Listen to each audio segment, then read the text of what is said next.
Open your mouth. Spread your legs. Clear. Let's go.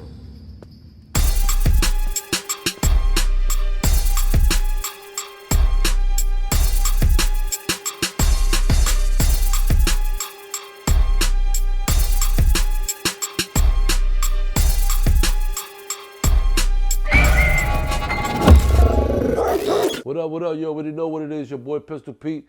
Welcome back to Dog of the Yard. Today we got Edwin Raymond in the building, an ex-police officer from Crown Heights, Brooklyn. A brother that, you know, like I said, man, before, he has a lot of heart. Took a lot of heart for him to stand up to his own for brutality. A lot of stuff that was going on within the system that he's seen, a lot of racism and all that stuff that they do. And he exposing it, and he has exposed it. I mean, you know, this is something different than what we usually do on Dog of the Yard, but I just thought the need for the information. You know what I'm saying? And with that being said, let's get right to it. Your boy Pistol Pete, Dog of the Yard. What up? You already know what it is. Your boy Pistol Pete. Welcome back to Dog of the Yard. Today we got Edwin in the building. Pleasure having you, my brother. What's good, King? What's up, man? How you, man? You know I'm good, man. So what's up, Edwin? Talk to me a little bit about yourself, man. Okay, so, you know, born and raised in Brooklyn. Okay. My family migrated from Haiti. Okay. But I was born in Brooklyn in the 80s. You know, grew up during the crack era, you know, the old New York. Wow. And when I was about probably around 15, you know, officers started just violating me and my friends. Like, I mean, the block was hot, but, you know, I wasn't involved in certain things, but it didn't matter. You know, once you black and brown, they on you. So at 18, I made a crazy decision. I said, yo, I'm gonna join the police department to see what I could do. First, I want to learn how it operates, to see what I could do so it could stop functioning the way it functions with our people. Yeah, so at 22 years old, you know, I became a cop. And I did 15 years, I retired as a lieutenant in the summer of 2023. Yeah. Okay. Yeah, but I blew, so in my 15 years, 7 years in, I blew the whistle with 11 other cops. They call us the NYPD 12, 6 black, 6 Latino, and we exposed the quota system. You know what I mean? You know, they always deny that there's a quota. It's real. That's how they operate. And we exposed the quota system.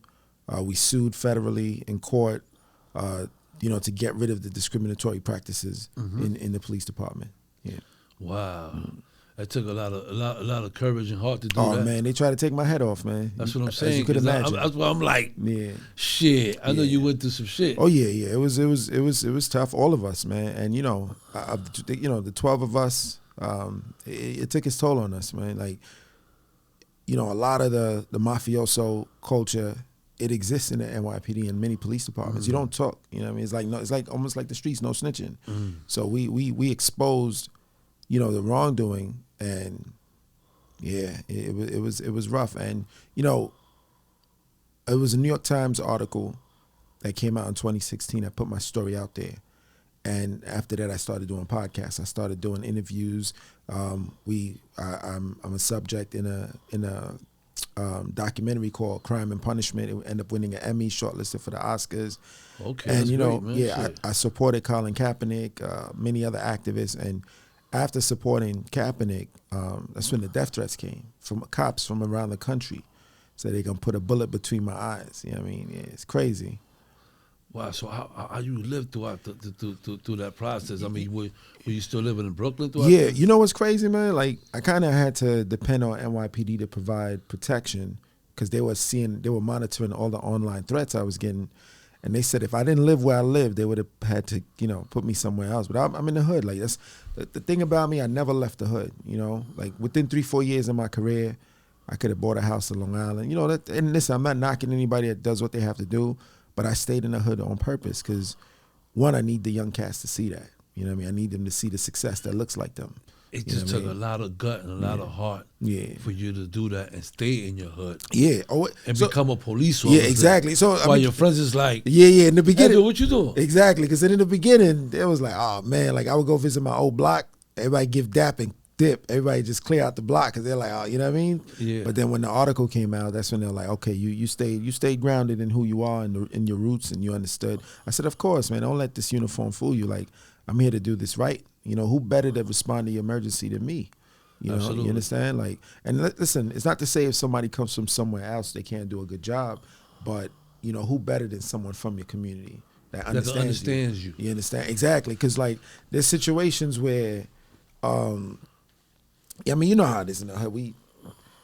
The hood is We the just hood. ain't trying to hear nobody. Yeah. The hood's the hood. Yeah. Sometimes, you know, you can pull up and you a whole different breed, and we can't recognize the culture, the breed. We giving you a hard time. Exactly. Off top, we defensive. No. And listen, off top, what you said? Yeah. Oh, yo, get against whether it's to get against the wall, let me see your ID, like for what? Yeah. You know, see, we defensive, you know what I mean? Yeah, and listen, to be clear, sometimes it's understandable because, you know, other folks come aggressive, you know, for no reason. Yeah. So, you know, it's decades, if not centuries, of distrust between law enforcement and certain communities, you understand? And, you know, it was a crazy decision. I got a lot accomplished, but there's still a lot more work to do. Yeah, I was going to ask you, like, how much are you, I knew it's a lot to be definitely. Yeah, so we went, so, I mean, I can't take all the credit, you know, the NYPD 12, we can't take all the credit, but just the amount of stop and frisk, the amount of summonses, the amount of arrests back in, like, that just 10 years ago is completely different. There's, like, if you're born after 97, 98, you don't even know what the NYPD was. Right. Like, stop and frisk, like, it's not what it used to be, you know what I mean? And that's because of the Floyd versus NYC case. But then summonses and arrests continued in high numbers. And that's, you know, first we start with Ken Thompson, the DA of Brooklyn. He essentially decriminalized marijuana because he said less than 25 grams he's not prosecuting. And within a few months, de Blasio, the mayor at the time, he made it citywide. Less than 25 grams, give him a ticket. That changed the game. A lot of people don't know, a lot of cops don't know this. The number one reason people come into contact with police was for marijuana. Number one. Yeah, because everybody's a smoker. Because everybody smokes. Everybody smoke. You know what I mean? You can smell in your car. But the problem is, over 90% of those arrested look like us. Yeah. But everybody smokes. You know what I mean? So why are we the ones disproportionately innocent? And that's the targeting. So when Ken Thompson did that, that was revolutionary. And then it was something called the Criminal Justice Reform Act. They took the 5 summonses that NYPD wrote the most, and they made them all civil summonses instead of criminal. So no more warrants. Okay. You know what I mean? If you don't pay it, eventually it'll probably hit your credit or something, but you won't, you know what I mean? That summons. That turned into a warrant. Exactly. That was done. That's not more than existence. There's 5 particular summonses. The 5 most common summonses. The number one summons is open container, but that's one of them. But 4 other very common summonses is no longer criminal. It's civil now. And then the last, you know, piece of the puzzle was my fight with the NYPD 12. We didn't get the NYPD to admit there was quotas, but they gave a mandatory department-wide no quota training. After that, cops could relax, you know what I mean? So, because a lot of the times when shit goes crazy, it starts with that cop just trying to meet that pressure. You understand? There's a lot of situations from Eric Garner, Sandra Bland, Philando Castile. When you think about it, like all of those towns had issues with quotas.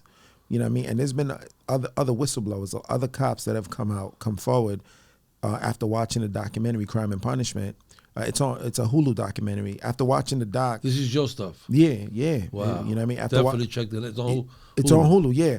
And you know, after George Floyd, Hulu did the right thing and they made it free. So it's on YouTube. Just put Crime and Punishment documentary. You can see the whole documentary. It give you a crash course in the work. You know, and a lot of people they don't even know we did this way. They just know things are better.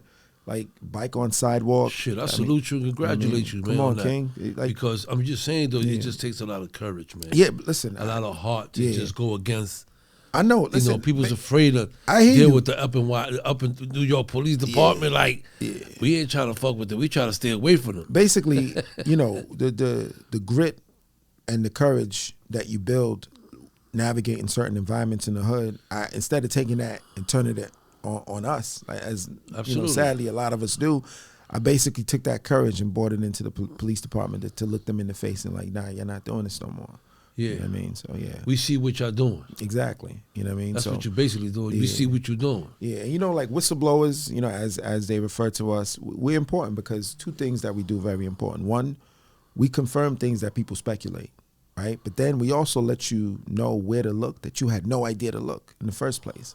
You know, so we expose, because everyone is saying with police reform and criminal justice reform, you know, everyone thinks, okay, this is what we need to change the system. And we confirm some of that, but we also let you know, like, also look at this. You know what I mean? Things that you're only ever gonna understand when you're inside. You know what I mean? Think of anything you ever wanted to do. Once you do it, it's a little different from what you had thought. You know what I mean? Exactly. I got you. You know what I mean? So yeah. So I mean, that's the work. And was it hard for you, like doing that process and being a police officer? Yeah, man. At your police station? Yeah, because you know what I mean? Like I was, because after the article, I was doing interviews like this, and then I was walking right back into work, and you could feel the tension in the air. You know what I mean? Especially after I did a press conference supporting Colin Kaepernick. Man, that's, like I said, that's when the death threats came.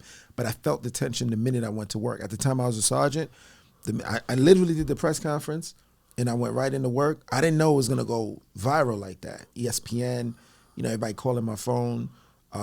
But then when I got into the precinct, I felt the thickness in the air. I'm like, damn. You felt that pressure. Yeah, and then eventually those, about 3-4 weeks later, those cops set me up, man. Yeah, crazy. So how was that like? I ended up facing internal departmental charges. It's like getting court-martialed in the military. It was a situation where they said I let a man go because he was black. Like I wasn't, you know, I was racist. You know what I mean? Like if you didn't do your job. Exactly. They try to paint that picture. You understand? Yeah. Well, so that came from, obviously, for the after effect from yeah, of course, from your actions. Exactly, 100%. And how long you dealt with that situation? How that went? So they used that to deny my promotion to lieutenant. So I had to really fight. You know, I had to go out there, I had to protest, I had to call, you know, my friend, elected officials, activists. You know, shout out to Justice League, Tamika Mallory, Carmen Perez, my son. You know, what I mean, I had to get the whole community behind me, and then, you know, I sat down to see why you can't be. You know what I mean? And then thankfully, everything went in my direction. I got the promotion, and I made it to lieutenant. Man, I retired as a lieutenant. Wow. Yeah. And what precinct is that? So I was mostly in Brooklyn North. I was in the 83rd precinct, that's Bushwick, 81st precinct, that's Bed-Stuy. Then I ran for office, so I took a leave. I didn't win. Went back to the department, and then I left from community affairs in Brooklyn North. Okay. Yeah. Okay, so, well, at least you was able to there's a lot more to be exposed. Yeah. So are you still working, or are you still active, or are you still moving forward? And Yeah. So I left the police department in the summer of 2023. So, you know, because ever since my article came out, book deals, movie deals, TV deals, and at first I ain't really want to do any of that because that's not, you know, you didn't take that far. Yeah. You were really doing it for the right reasons. That's it. You know what I mean? So I got you. I didn't even try. Like, I remember, you wasn't looking for no glorified. None of that. You wasn't doing. You was just doing it for your people. It was something that it was in your heart that you had it in mind. Yeah, I remember Jamie Foxx's people reached out to the journalist that wrote the article, and then they got to me and they were saying Jamie loves the article and wants to buy my life rights. I said, my life rights? That sound like slavery. Like I ain't even know what these terms was. Life rights. You know what I mean?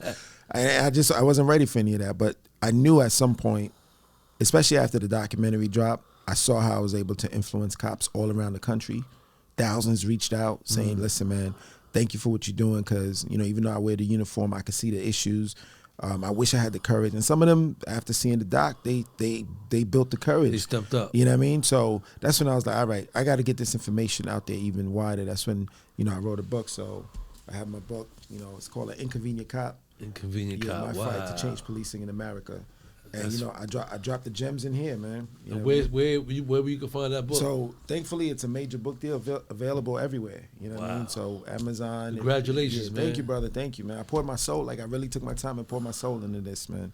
You know what I mean? Like, it's a memoir, so it ain't just some boring text. Like, I take you into my life. I'm like, I get real personal with my life, what built my mentality, and most importantly, you know, the work that what I discovered in the NYPD and what I learned about policing overall that we need to be about to change this thing. You know what I mean? Because ever so often, some shit lines up. There's a body in the street. You know, everybody gets upset, but then we go back to our regular program. You understand? It's a norm. It becomes a norm. Exactly. We gotta hit. We're not aiming at the right targets. You know what I mean? And it's just one of those things where you're not gonna know until you're on the inside. Yeah. So what are the things that we can find that in your book that's gonna inspire us or just open our eyes to? What are the things that you can point out? So one thing like, and I thought prior to the academy, I'm thinking they train you, you go out there and you police how you see fit. Nah, man, you don't. Cops are not as autonomous as we think. Like you a robot. You following orders. You understand? So many times, those orders go against your personal values, your personal morals and ethics, but you just following orders. I didn't know that. Like, especially when the cops is messing with us for minor things. I'm thinking that if it's a white boy, I'm like, oh, you racist, you know? If he black or Latino, you're cool, you understand? Yeah. But then I saw how the numbers game work. Every month, when I finished the academy, I had to produce 4 arrests, 10 summonses, and 10 stop and frisks every month. But if it don't happen organically, I just gotta mess with people. Because the sergeant ain't gonna want to hear, oh, I just didn't see anything, or I didn't find anybody to stop. You just got to start violating people. You know? Gotta go. So basically, like, go out there looking for trouble. You hunting. Yeah, you hunt. You know what I mean? And I was shocked. I was like, damn. And so it shouldn't be like that, man. It's illegal. So I started replaying a lot of my encounters with cops as a teenager. I'm like, yo, he probably was just hunting. And there's some sergeants, when you come in for your lunch break, if you don't have 2 summonses and a couple stop and frisks, they make you go back out. So there's people that literally would stop and frisk someone to write a summons so they could come inside and eat their breakfast.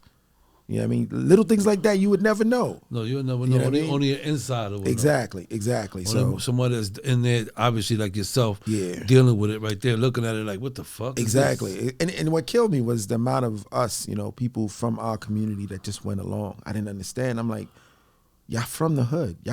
You could have been a carpenter. You could have been an MTA worker. You would be subjected to this. Just because you a cop, you doing this to your own people? Like, I was 22. I guess I was a little naive because I thought most minorities became cops for the reasons that I did. But people just needed jobs, man. They ain't really, people just need they're not here to shake the tree. You know what I mean? They just got to pay their bills. And I get it, man. You need resources for yourself and your family. You know what I mean? But as a minority, I think I owe it to our ancestors and elders to do this shit different. You know what I mean? They fought to get us in the uniform because the belief is once we're in the uniform, things will be better. Right. So now that we could get the job and get our big houses and nice cars and everything that the job brings.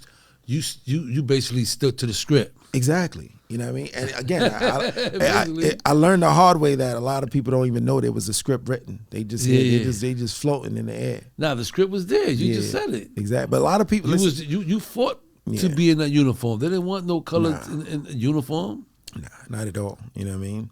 And even right now in politics, anytime somebody that's not a white male does something, they're like, oh, that's a DEI, diversity, equity, inclusion, meaning you only got the position because you're a minority, not because you're qualified. That's the language that's going around right now. It's very disrespectful. Super disrespectful.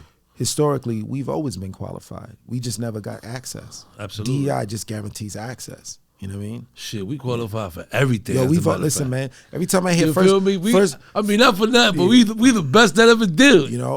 Every time I hear like first Latino this, first Hispanic that, first Black this, I'm like, I celebrate it, but it's not because other people weren't qualified. It's just they never had the access. They never had the access. That's all it is. Yeah. Because it's a lot of talent everywhere. Yeah.